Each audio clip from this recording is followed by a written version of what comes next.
नमस्कार, स्वागत है आपका आरपीडी न्यूज में। बांसवाड़ा जिले की गढ़ी पंचायत समिति के अंतर्गत ग्राम पंचायत भीमपुर के वर्तमान सरपंच रामलाल रेटवा ने बीते कार्यकाल में पंचायत के किन किन मुद्दों एवं किन किन विकास कार्यों को प्राथमिकता दी है और शेष बचे कार्यकाल में उनकी क्या भूमिकाएं रहेगी, जानने के लिए वीडियो में हमारे साथ अंत तक बने रहें और देखें आरपीडी न्यूज। प्रधान संपादक बिरबल कड़वा की यह खास रिपोर्ट। आरपीडी न्यूज़ से मैं बिरबल कड़वा और आज हम पहुंचे हैं गढ़ी पंचायत समिति की ग्राम पंचायत भीमपुर के अंदर। यहाँ हमारे साथ सरपंच मौजूद है रामलाल जी रेटवा। उनसे रूबरू होने जा रहे हैं कि वर्तमान में 4 वर्ष में इनकी क्या उपलब्धियाँ रही और आगे 1 वर्ष इनके पास बचा है वर्तमान में इस कार्यकाल का, तो इनका आगे का विजन क्या है, पंचायत को किस रूप में देखना चाहते हैं। तो करते हैं बातचीत। सरपंच साहब नमस्कार। नमस्कार। सरपंच साहब, सबसे पहले तो आपके पुराने राजनीतिक करियर के बारे में बताइए। मैं पूर्व में मेरे घर में 5 साल मिसेज रही है सरपंच। जी जी इसके बाद मैं अभी 4 साल मेरे भी हो गए। जी जी।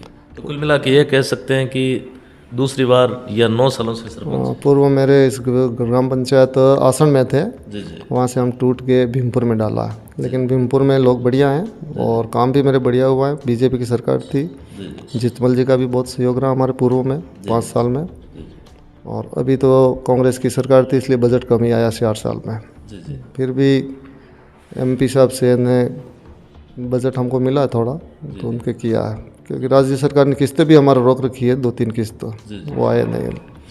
तो अभी 4 साल में थोड़ा विकास कम हुआ। आवास के तो थे वो भी रोक लिए, वो भी ये भी 5-4 साल में एक ही बार दिया है। अभी टारगेट आने वाला है और बाकी तो मेरे इस गांव में तो बढ़िया है, कोई दिक्कत नहीं है। जी सबसे बड़ी बात है कि अब की बार यहाँ से, क्योंकि बीच में गैप आ गया था, पिछली बार किला जी यहाँ से भाजपा से अपने विधायक चुने गए और दूसरी बार यह गढ़ी की किस्मत एक बार फिर उनके हाथों में, क्या उम्मीद लगाए बैठे? नहीं, हमारी बात भी हुई है, क्योंकि मैं बीजेपी का सरपंच था और बीजेपी का एमएलए होते हुए भी मेरे को पूर्व में कोई पैसा नहीं दिया। सरपंच की तो कोई पार्टी नहीं होती। नहीं, लेकिन पार्टी नहीं होती, लेकिन अपने वोट तो उनको देते हैं। जी जी। विचारधारा और विचारधारा अपनी होती है और सरपंच के साथ में लोग जुड़े हुए होते हैं। जी जी जी। इसलिए हमारे भी आज थी कि हमारे एमएलए साहब हैं, हमको कुछ न कुछ देंगे, लेकिन नहीं दिया। तो हमारी नाराज़गी थी। एमएलए साहब खुद यहाँ आए थे, राव साहब भी आए थे, और उन्होंने मेरे को पहले आश्वासन दिया कि जब भी पहला काम आएगा मैं भीमपुर में दूंगा। गलती मेरी भी हुई है और मेरी एक आदत है कि मैं बार बार उनको मिलने नहीं जाता हूँ, किसी को काम दो ये नहीं करता हूँ। 1-2 बार कह देता हूँ साहब मेरे को ये काम चाहिए। अब उन्होंने मेरे को कहा कि सरपंच साहब आपकी भी गलती रही, आप आए नहीं और पैसा भी ख़त्म हो गया। अब जब भी बजट आएगा तो पहले मैं भीमपुर में दूंगा। तो सबसे बड़ी ऐसी क्या समस्या है भीमपुर की जो उनके माध्यम से, हमारे चैनल के माध्यम से विधायक तक पहुंचाना चाहिए? यहाँ तो हमारे एक तो रोड है साहब, मेरे क्या ग्राम पंचायत भीमपुर का गांव तोड़ना है और उस गांव में रोड है वो लोग नहीं बनने देते हैं, अतिक्रमण कर रखा है और लोकलों में भी, इसलिए रोज़ झगड़ा करते हैं और फिर घर पे आ जाते हैं। मेरी एक ही आशा है कि अगर इसको मैं पीडब्ल्यूडी में दे दूँ तो मेरे गांव का विकास हो जाए। सिर्फ रोड का काम है, बाकी मेरे इस गांव में कोई समस्या नहीं है।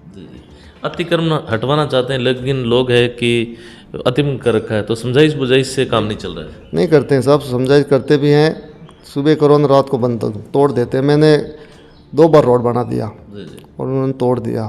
फिर इसके रोड के ऊपर मैंने एक बाउंड्री जैसा बना के उसके ऊपर कैनाल गांव का पानी निकाला, फिर भी उन्होंने तोड़ दिया, आगे नहीं जाने देते हैं और आगे अतिक्रमण है तो पीडब्ल्यूडी में दूंगा, यूँ ही है मेरा।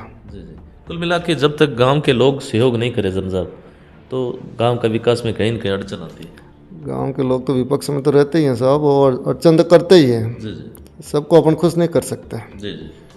और सबकी इच्छा भी अपन पूरी नहीं कर सकते हैं, क्योंकि वो तो कहीं ना कहीं मांग में अवैध मांग भी कर सकते हैं। सही वाजिब मांग हो तो अपन पूरी कर सकते हैं उनके। जी।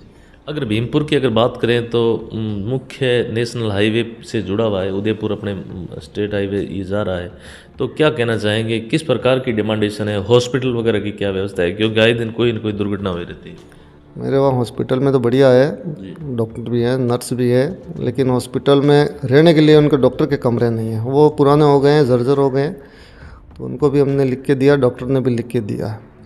और गांव में रोड भी बढ़िया है, लेकिन एक ही समस्या वहाँ है कि आज से कम 40 से 50 साल पूर्व में जलदाय विभाग के द्वारा वो नलियाँ बनाई थी और नल फिटिंग की है, वो सब पुराने हो गए हैं, कहीं ना कहीं लीकेज से। अभी मैंने उनसे भी बात की थी तो वो कह रहे हैं कि तुम्हारा टेंडर हो गया था इस जल जीवन में, लेकिन नीरज तिवारी में वापस हो रहा है। क्योंकि 20 साल धरे उन्होंने ठेकेदारों ने। तो वो निरस्त हो गया था, तो अब नए सिरे से वापस हो गए हैं। लेकिन वो समस्या मेरे क्या है कि भीमपुर में बढ़िया रोड और ब्लॉक बने और लोग आते क्या रहे हैं कि साहब ये तो पूरे तौर दूसरे गांव में देखते हैं कि ये जल जीवन वाले किसी को पूछते भी नहीं है, जहाँ भी देखो उन खोद के रोड भी तोड़ देते हैं। तो वो हमारे रोड टूट जाएंगे, इसके क्या होगा, ये ऐसे रोड फिर बनेंगे नहीं। इसलिए समस्या लोग विपक्ष में ऐसे भी बोल रहे हैं साहब, अब कुछ भी करके पानी की व्यवस्था तो करनी पड़ेगी, बस यही समस्या। इसके अलावा सबसे ज़्यादा बात करते हैं जैसे किसानों के लिए सिंचाई सुविधा एक बहुत बड़ा मुद्दा रहता है। पंचायत के माध्यम से अब तक सिंचाई नालियाँ वगैरह किस प्रकार से बनी? मेरे वहाँ भीमपुर में सिंचाई नाले भी बढ़िया है, पानी निकल रहा है, लेकिन इस साल क्या वो बारिश कम हुई हमारे इस इलाके में, तो तालाब खाली रह गया। तो माई के जो मेन कैनाल जा रही है वहाँ से हम थोड़ा 2-3 कैनालों में पानी ला के कैनाल वो तालाब भर रहे हैं और वहाँ से सिंचाई कर रहे हैं। तो यह क्या अंतिम छोर पड़ जाता है, जैसे टेल पड़ जाती है? नहीं, टेल तो नहीं, अब बीच मुख्य कैनाल के पास में, लेकिन हमारे इस इलाके में क्या है कि कैनाल नीचे रहेगी और हमारे इस गाँवों में ज़मीन वो ऊँची रहेगी, वो पानी नहीं चल रहा है बस। तो लिफ्ट वगैरह ऐसी कोई व्यवस्था है? नहीं, लिफ्ट नहीं है, लिफ्ट भी नहीं है, लाइट भी नहीं है। तो सरकार से ऐसी आपकी मांग है, पंचायत के मुखिया या प्रतिनिधित्व कर रहे हैं तो आपकी मांग है कि यहाँ लिफ्ट से ऐसा कुछ हो, ताकि अगर बाई चांस जैसे अब की बार हुआ यहाँ तालाब खाली रह गया तो उसकी व्यवस्था लिफ्ट के माध्यम से सिंचाई सुविधाओं को विस्तार। वो तो हमने पूर्व में मांग की थी, वो पावर हाउस है भुआसा के पास में, वहाँ अगर लिफ्ट लगे और वहाँ से लिफ्ट के मार्फत वन विभाग का होता जंगल है, वहाँ होते हुए तो हमारे आसन, भीमपुर, तोरना, राठड़िया, डालिया तक पानी घूमेगा। लेकिन वहाँ पे लिफ्ट लगेगी बड़ी कैनाल तो ही होगा। सरपंच साहब, एजुकेशन एक बहुत बड़ा मुद्दा रहता है, विशेष तौर से अपने भीमपुर की बात करें तो यहाँ किस प्रकार की व्यवस्था है और क्या समस्या है? भीमपुर में मेरे एक कन्याशाला भी है, वो भी सीनियर है, होगी सीनियर माध्यमिक स्कूल भी है बच्चों के लिए, और दोनों भी एस श्रेणी में। वहाँ भी रिजल्ट बहुत बढ़िया है और थोड़े अध्यापकों की कमी थी, वो भी अब भरपूर हो गए हैं दोनों विद्यालयों में। लेकिन हमारे कन्याशाला सीनियर है, उसमें प्रिंसिपल साहब नहीं है, वो अतिरिक्त दे रखा है। वहाँ प्रिंसिपल अगर हो जाए तो बहुत बढ़िया है। और हमारे गांव यहाँ तोरना में उच्च प्राथमिक विद्यालय, आदर्श उच्च प्राथमिक है, यहाँ पे हेड मास्टर नहीं है, तो वहाँ भी हेड मास्टर आ जाए तो बढ़िया। स्टाफ की कमी है। एक यहाँ पे स्वास्थ्य के लिए एक नर्स थी, उनका भी ट्रांसफ़र हो गया है, अभी डॉक्टर साहब को बोला है तो उन्होंने अतिरिक्त लगा रखा है कोई नर्स को। लेकिन स्टाफ यहाँ नर्स स्थायी रूप से लग जाए तो हमारे गांव में, क्योंकि 250 से 300 मकान है, तो एक नर्स यहाँ पे रात का भी काम हो जाए, कुछ भी डिलीवरी है कोई बीमार, तो नर्स स्थायी होनी चाहिए। उनके लिए कमरा वमरा सब बने हुए हैं, लेकिन डेपुटेशन में लगा है तो वो नहीं रहता है। सरपंच साहब, वर्तमान में अगर पंचायत की बात करें तो अपने सरकार की ऐसी कौन सी योजना है जो वर्तमान में चल रही है? योजना है तो मेरे यहाँ तो अभी तो एक MP साहब ने मेरे को 10 लाख का काम दिया था जैन मंदिर के पास, वो बिरादरी भवन है, उनका काम चालू है, क्योंकि उन्होंने पैसा दिया 6-7 महीने पहले, लेकिन जैन लोगों का थोड़ा झगड़ा हो गया था। आधे जैन कह रहे थे कि यहाँ बनाने, आधे कह रहे थे दूसरी जगह, और हमने जहाँ पे नक्शा पट्टा दिया था मैंने कहा वहीं बनेगा, तो झगड़े में मेरा काम रुक गया था।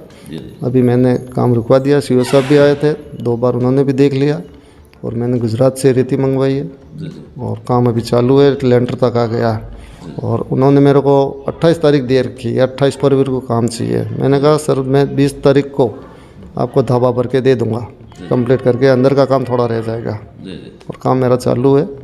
एक MLA साहब ने भी दिया था बुनकर का, बुनकर के लिए उन्होंने बिरादरी भवन, तो वो भी कंप्लीट हो गया मेरा, बस 2 ही काम दिए थे। तो साहब, सरकार की सबसे अच्छी योजना कौन सी लगी, पूर्ववर्ती सरकार की कहो या वर्तमान की, जो वर्तमान में ऐसी कौन सी योजना है, क्योंकि आप गांव के मुखिया है, सरपंच है, सरकार की ऐसी कौन सी योजना है जो सबसे अच्छी लगी आपको? सबसे बढ़िया तो सर हमारे यहाँ एक तो ये विद्युत वाले हैं, उन्होंने, ठीक है, यहाँ किसी भी सरकार ने किया, लेकिन ये बिल में जो 100 यूनिट फ्री है वो भी हमारे बढ़िया फ़ायदा है। इसके बाद में आवास, जिनके केलू थे, बरसात के टाइम में गिर जाते थे, पानी टपकता था, पूरी रात सोते नहीं थे, बच्चे पढ़ नहीं सकते थे।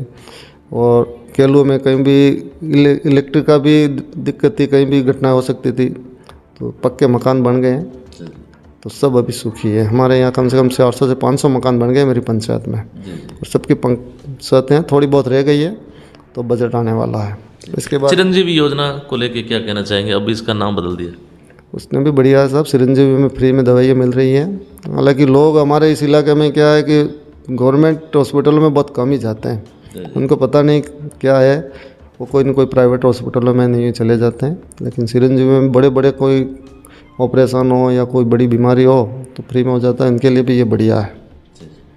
तो आपकी सलाह है कि जहाँ तक हो, जहाँ संभव हो, सरकारी हॉस्पिटल जाना चाहिए। सरकारी हॉस्पिटल में तो बहुत बढ़िया व्यवस्था है, अनुभवी डॉक्टर होते हैं, डिग्री वाले होते हैं, पढ़ाई लिखाई करके आते हैं। अब ये जो प्राइवेट करके बैठे हैं, वो उनको जो सरकारी नौकरी नहीं मिली वही प्राइवेट करके बैठे हैं, तो उनको इतना अनुभव नहीं है। लेकिन लोगों को क्या हाई डोज करके बढ़िया एकदम चलता फिरता कर देते हैं, तो विश्वास हो जाता है।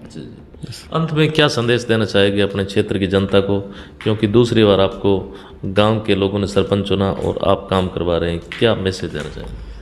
लोगों से तो यही है, एक बार अगर और मौका मिल जाए तो इस गांव को मैं बहुत ही बढ़िया बना दूंगा।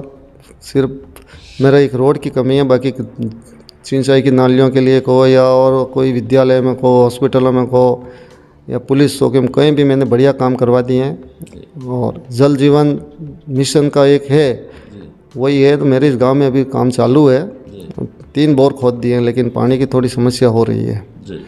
और इसके बाद क्या कि वो ठेकेदार आया था, उन्होंने 8-10 मकान 15 मकान छोड़ भी दिए हैं न, जहाँ नल नहीं लगे हैं। उनकी समस्या मेरे पास आई थी, मैंने आगे बात की, और अभी 2 दिन बाद अधिकारी आए थे, उनको मैंने घर घर ले जाकर दिखा भी दिया, नाम भी नोट करवा दिए, और उनका बहुत जल्दी हम इसकी सैंक्शन निकालेंगे, नल लगवा देंगे। जी, तो यह थी हमारी खास मुलाकात ग्राम पंचायत भीमपुर के जो सरपंच है रामलाल जी, जिनका कहना है कि सरकार की विशेष तौर से चिरंजीवी है, प्रधानमंत्री आवास है जैसी योजनाएं, अच्छी योजनाएं चल रही हैं, और सरकार की कोई भी योजना है उसको प्रत्येक ग्रामवासी तक पहुंचाने का हम भरसक प्रयास कर रहे हैं। और इन्होंने यहाँ तक भी कहा है कि अगर एक बार हमें पुनः मौका देते हैं तो ग्राम पंचायत के अंदर अधूरे जो काम है उनको पूर्ण कराना मेरी पहली प्राथमिकता रहेगी। धन्यवाद सर, आप समय दिए उसके लिए बहुत धन्यवाद। आपको भी बहुत बहुत धन्यवाद सर जी।